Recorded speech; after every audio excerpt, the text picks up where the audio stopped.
तो हर स्टूडेंट की कहानी की शुरुआत कुछ एक जैसी ही होती है, प्रभात से यानी कि सुबह के संघर्ष से।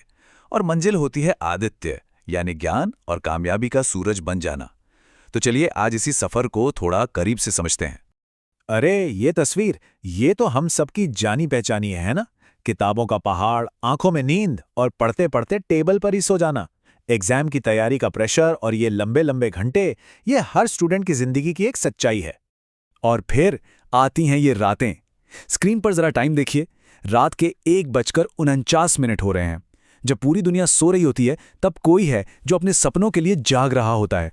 असल में यही वो समर्पण है, यही इस पूरी यात्रा का प्रभात वाला हिस्सा है। सूरज उगने से पहले का अंधेरा और वो खामोशी वाली मेहनत। तो चलिए इस पहले पड़ाव को, इस संघर्ष को एक नाम देते हैं, प्रभात। ये वो शुरुआत है जहां मेहनत सबसे ज्यादा होती है, और होती भी है तो बिल्कुल चुपचाप। लेकिन यहां एक बहुत जरूरी सवाल खड़ा होता है। क्या ये जो इतनी मेहनत हो रही है वो सही दिशा में भी है? क्या घंटों की पढ़ाई का कोई नतीजा भी निकल रहा है? यहीं पर पूरा खेल बदल जाता है। क्योंकि देखिए, हर पढ़ाई एक जैसी नहीं होती। अब हम दो अलग अलग तरह की पढ़ाई के बीच का फर्क समझेंगे, और ये सोच में एक बहुत बड़ा बदलाव ला सकता है। स्क्रीन पर ध्यान से देखिए। एक तरफ है नाम की पढ़ाई, मतलब बस रट्टा मार लिया, ऊपर ऊपर से पढ़ लिया, कोई स्ट्रैटेजी नहीं। और दूसरी तरफ है काम की पढ़ाई। ये बिल्कुल अलग है। ये एक स्मार्ट तरीका है जो पूरी तरह से एमपीबीएससी बोर्ड के ऑफिशियल ब्लूप्रिंट और मॉडल पेपर्स को ध्यान में रखकर की जाती है। ये सिर्फ हार्डवर्क नहीं, ये स्मार्ट वर्क है। ठीक है, थ्योरी तो बहुत हो गई। अब असलियत में देखते हैं, प्रैक्टिकल एग्जाम्पल से समझते हैं। एक ऐसे टॉपर की बात करते हैं जिसने इस काम की पढ़ाई के कॉन्सेप्ट को असल में जीकर दिखाया। ये हैं एमपीबीएससी की टॉपर प्रतिभा सोलंकी, जिन्होंने, सुनिए जरा, 499 अंक हासिल किए। कमाल है ना। उनकी सफलता के पीछे का राज क्या है? उनका मानना है कि आत्मविश्वास और फोकस, यही कामयाबी की असली दौलत है। ये सिर्फ शब्द नहीं, ये एक टॉपर की सोच है। तो सवाल ये है कि उन्होंने ये किया कैसे? चलिए उनकी स्ट्रैटेजी को 4 आसान स्टेप्स में तोड़कर समझते हैं। पहला, रोज पढ़ना। हर दिन 3-4 घंटे की पूरी फोकस्ड पढ़ाई। दूसरा, डाउट्स को तुरंत सॉल्व करना। स्कूल के बाद जो भी शंका हो उसे उसी दिन खत्म करना। तीसरा, रिवीजन का साइकिल। रात में नया टॉपिक पढ़ो और सुबह उठकर उसे रिवाइज करो। और चौथा, जो आज के ज़माने में सबसे ज़रूरी है, डिजिटल डिटॉक्स, यानी सोशल मीडिया के भटकाव से बिल्कुल दूर रहना। और देखिए, ये सिर्फ कही सुनी बातें नहीं हैं, इसका पक्का सबूत भी है। ये एमपीबीएससी की ऑफिशियल मेरिट लिस्ट है, जिसमें एग्रीकल्चर ग्रुप के टॉपर्स भी हैं।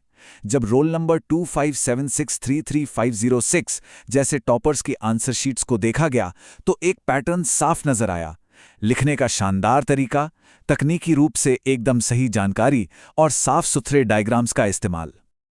अब काम की पढ़ाई के इस रास्ते पर अकेले चलना मुश्किल हो सकता है। एक गाइड की, एक रोशनी की जरूरत पड़ती है। और यहीं पर हमारी कहानी में एंट्री होती है आदित्य की। तो ये है @आदित्य JBT। ये एक यूट्यूब चैनल है जिसे खासतौर पर एग्रीकल्चर के स्टूडेंट्स की मदद के लिए बनाया गया है, ताकि वो नाम की पढ़ाई से निकलकर काम की पढ़ाई में मास्टर बन सकें। और ये कोई छोटा मोटा चैनल नहीं है। यहाँ 613 से भी ज़्यादा वीडियोज़ हैं। मतलब डिटेल में और सही नॉलेज देने के लिए ये चैनल पूरी तरह से कमिटेड है। और यहाँ पर एग्रीकल्चर के वो सब्जेक्ट्स कवर किए गए हैं जो अक्सर सबसे मुश्किल लगते हैं, जैसे कि विज्ञान और गणित के तत्व, फसल उत्पादन या पशुपालन। मतलब वो सब कुछ जो सीधा एमपीबीएससी के सिलेबस से जुड़ा है। लेकिन जानते हैं, किसी के लिए एक भरोसेमंद रिसोर्स बनाने का सफर भी आसान नहीं होता। ये स्क्रीनशॉट देखिए, ये एक चैनल सस्पेंशन के खिलाफ अपील का फॉर्म है। इससे पता चलता है कि जिस आदित्य ने दूसरों को रोशनी दिखाई, उसने खुद भी अपने प्रभात यानी अपने संघर्ष के दिन देखे हैं। तो अब कहानी घूमकर वापस वहीं आती है जहां से शुरू हुई थी। किसी की सुबह, किसी का सूरज। तो आगे का रास्ता क्या है? तो चलिए इन वो शब्दों के मतलब को एकदम साफ कर लेते हैं। प्रभात मतलब एक नई सुबह, यानी हर रोज का हमारा एक्शन, हमारी मेहनत। और आदित्य मतलब सूरज, यानी वो ज्ञान, वो रिसोर्स जो हमें रास्ता दिखाता है। और यही इस पूरी बातचीत का निचोड़ है।